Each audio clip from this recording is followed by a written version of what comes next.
Everyone. तो आज की इस वीडियो में हम ह्यूमन डाइजेस्टिव सिस्टम को अच्छे से समझेंगे। Human digestive system is a group of organs working together and break down food into smaller nutrient.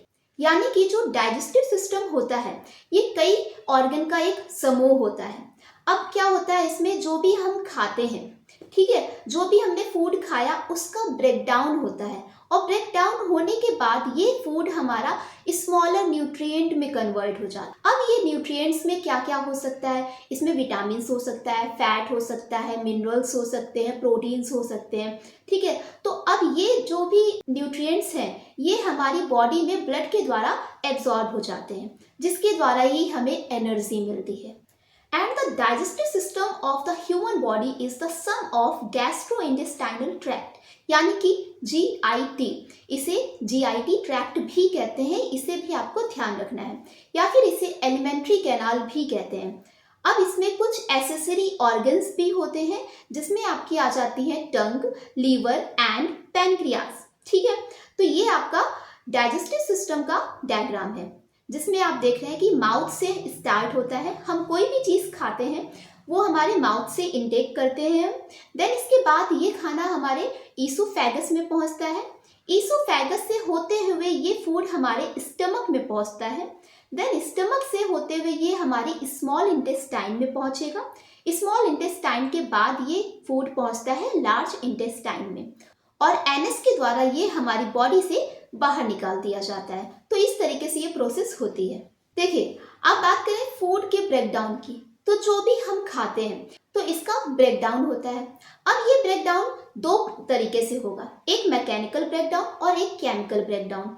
जो मैकेनिकल ब्रेकडाउन होता है यानी कि मैस्टिफिकेशन या फिर आप च्यूइंग भी कह सकते हैं। जो मैकेनिकल ब्रेकडाउन होता है इसमें फूड को हम चबाते हैं, जो भी हम फूड खाते हैं तो इसका मैस्टिफिकेशन होता है, यानी कि जो दांतों और टीथ की हेल्प से जो ब्रेकडाउन हो रहा है ये आपका मैकेनिकल ब्रेकडाउन है, ठीक है। जबकि जो केमिकल ब्रेकडाउन होता है ये होता है आपके कुछ एंजाइम्स के द्वारा, और ये एंजाइम्स हमारी कुछ ग्लैंड के द्वारा सेक्रीट होते हैं, ठीक है। तो इन एंजाइम्स के भी बारे में हम अभी आगे डिटेल में समझेंगे। Next, the alimentary canal starts with the mouth and ends with the anus। यानी कि जो हमारा GI ट्रैक्ट होता है, गैस्ट्रोइंटेस्टाइनल ट्रैक्ट होता है, ये कहाँ से स्टार्ट होता है, ये हमारे माउथ से स्टार्ट होता है और एनस पे एंड होता है। And this alimentary canal includes mouth, oesophagus, pancreas, stomach, small intestine, large intestine, liver, gall bladder and anus. यानी कि जो एलिमेंट्री कैनाल है इसमें ये सारे ऑर्गन्स इंक्लूड होते हैं, इनकी हेल्प से ही हमारे डाइजेशन की पूरी प्रोसेस हो पाती है। अब देखिए, ये जो एलिमेंट्री कैनाल होती है ये एलिमेंट्री कैनाल 8 से 10 मीटर लंबी होती है, या फिर आप कह सकते हैं कि 30 सेंटीमीटर लंबी होती है। तो आप डायग्राम में देख सकते हैं कि ये माउथ से स्टार्ट होती है और ये हमारे एनस पे एंड होती है, ठीक है। अब इसके हम कुछ प्रोसेस को समझेंगे। देखिए, जो डाइजेस्टिव सिस्टम होता है इसकी जो मैकेनिज्म होती है ये 5 स्टेप में कंप्लीट होती है। सबसे पहले होता है ingestion, then propulsion and secretion, इसके बाद डाइजेशन, देन इसके बाद एब्जॉर्प्शन एंड इजेशन। अब इन सभी स्टेप को हम डिटेल में स्टेप बाय स्टेप समझेंगे। देखिए, सबसे पहले इंजेशन। इंजेशन क्या होता है, देखिए, इंजेशन का मतलब होता है इंजेस्ट करना, ग्रहण करना। यानी कि जो डाइजेस्टिव सिस्टम का जो सबसे फर्स्ट स्टेप होता है वो होता है इंजेशन, मतलब किसी भी फूड को इनटेक करना। हम कोई भी फूड खाते हैं तो वो इंजेशन कहलाता है, ठीक है। नेक्स्ट होता है प्रोपल्शन। प्रोपल्शन में क्या होता है कि अब हमने कोई भी फूड खाया, हमने माउथ के द्वारा वो फूड खाया, अब उसे हम चबाएंगे, मैस्टिकेट करेंगे, ठीक है। तो it involves the process of lubricating and manipulating food and pushing it down the food through the food pipe by peristalsis movement and into the stomach. यानी कि जो प्रोपल्सन की प्रोसेस होती है इसमें क्या होता है, जो भी हमने फूड इनटेक किया था अब इस फूड का मैस्टिफिकेशन होगा, उसमें कुछ सैलाइवेशन होगा जिसके द्वारा ये फूड चिकना हो जाता है और ये फूड हमारे फूड पाइप के द्वारा होते हुए ये हमारे स्टमक में पहुंच जाता है, ठीक है। जैसा आप डायग्राम में देख रहे हैं कि हमने माउथ से कोई भी फूड खाया, देन इसके बाद हमने जब इसे च्यू किया, मैस्टिकेट किया, तो ये लसलसा हो गया, चिकना हो गया, और जिसके कारण ये हमारे फूड पाइप से होते हुए स्टमक में पहुंच जाता है। देन इसके बाद आता है सेक्रीशन। अब देखिए सेक्रीशन में क्या होता है, the stomach and small intestine, liver and pancreas secrete enzymes and some acids to aid the process of digestion।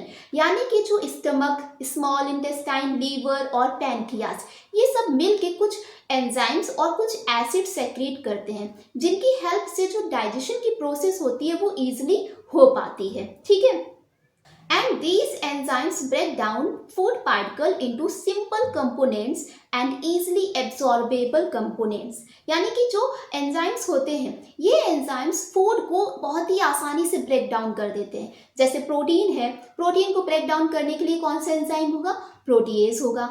उसी तरीके से फैट का ब्रेक डाउन लाइपेज एंजाइम करेगा। ठीक है, तो इस तरीके से सभी का ब्रेक डाउन हो जाता है और हमारी बॉडी में इजिली एब्जॉर्ब हो जाते हैं। ठीक है, नेक्स्ट है डाइजेशन।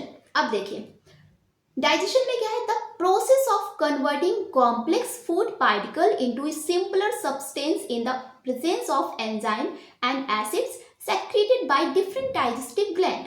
अब देखिए जो भी हमने खाया, अब ये हमारे स्टमक में है। ठीक, अब यहाँ पे डाइजेशन की प्रोसेस हो रही है। डाइजेशन में क्या होगा, जो भी एंजाइम्स और एसिड्स हैं उनकी हेल्प से फूड का ब्रेक डाउन होगा और वो एक कॉम्प्लेक्स कंपोनेंट से एक सिंपल कंपोनेंट में कन्वर्ट हो जाएंगे। ठीक है, नेक्स्ट स्टेप आता है हमारा एब्जॉर्प्शन का। अब देखिए this process begins in the small intestine where most of the nutrients and minerals are absorbed.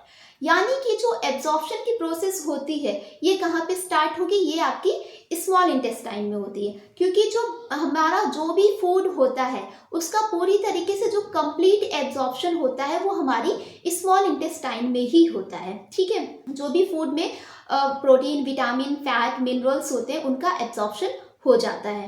And the water is absorb by the large intestine. अब देखिए फूड में जो विटामिन, प्रोटीन, फैट होते हैं इनका एब्जॉर्प्शन तो हमारी स्मॉल इंटेस्टाइन करेगी। ठीक है, यानी कि छोटी आंत, जबकि जो वाटर और मिनरल होते हैं इनका एब्जॉर्प्शन हमारी लार्ज इंटेस्टाइन करती है। तो इस पॉइंट को आपको अच्छे से ध्यान रखना है। नेक्स्ट लास्ट स्टेप होता है हमारा इजेशन। अब देखिए जो भी हमारा फूड था उसका पूरी तरीके से हमारी बॉडी में एब्जॉर्प्शन हो चुका। जो भी water, mineral, proteins, vitamins, fat थे ये हमारी बॉडी में ब्लड के द्वारा एब्जॉर्ब हो गए, ब्लड में मिल गए। ठीक, अब जो भी वेस्ट मटेरियल बचता है, ठीक है, जो भी एक्स्ट्रा मटेरियल होता है, जो अनडाइजेस्टेड फूड पार्टिकल्स होते हैं वो हमारी बॉडी से इजेस्ट हो जाते हैं एनएस के द्वारा। ठीक है, तो इस प्रोसेस को हम बोलते हैं इजेशन या फिर डिफिकेशन। ठीक है, आप डायग्राम में देख सकते हैं कि जो भी फूड हमने खाया माउथ से ये हमने इनटेक किया, माउथ में हमने उसे च्यू किया टंग और टीथ की हेल्प से, और वहाँ पे सेलाइवेशन हुआ। जो भी हमारी सेलाइवरी ग्लैंड होती है वो एंजाइम सेक्रीट करती है जिसकी हेल्प से फूड का डाइजेशन वहाँ पे थोड़ा सा स्टार्ट हो जाता है। देन इसके बाद ये फूड हमारा ईसोफेगस में पहुँचता है जिसे हम फूड पाइप भी कहते हैं। ठीक, अब ये फूड स्टमक में पहुंचता है। स्टमक में पहुंचने के बाद यहाँ पे कुछ एंजाइम सेक्रेट होंगे, कुछ एसिड सेक्रेट होंगे। अब यहाँ पे इसका डाइजेशन होना स्टार्ट हो जाता है। ठीक है, डाइजेशन होने लगा यहाँ पे। अब स्टमक में ही हमारे प्रोटीन और फैट का डाइजेशन होगा और ब्रेक डाउन उनका होगा। ठीक, अब देखिए इसके बाद यहाँ पे जब पूरी तरीके से कंप्लीट ब्रेक डाउन हो गया फूड का, अब ये फूड हमारा पहुँचता है स्मॉल इंटेस्टाइन में। ठीक, स्मॉल इंटेस्टाइन में पहुँचने के बाद अब यहाँ पे फूड का पूरी तरीके से एब्जॉर्प्शन हो गया। जो भी फैट, प्रोटीन, विटामिन थे इनको एब्जॉर्ब कर लिया गया। अब जो अनडाइजेस्टेड फूड है और वाटर है, मिनरल्स है, ठीक, ये हमारी लार्ज इंटेस्टाइन में पहुंचा। लार्ज इंटेस्टाइन में वाटर और मिनरल का एब्जॉर्प्शन हो गया। इसके बाद जो एक्स्ट्रा वेस्ट मटेरियल होता है वो हमारे एनस के द्वारा बॉडी से बाहर निकाल दिया जाता है।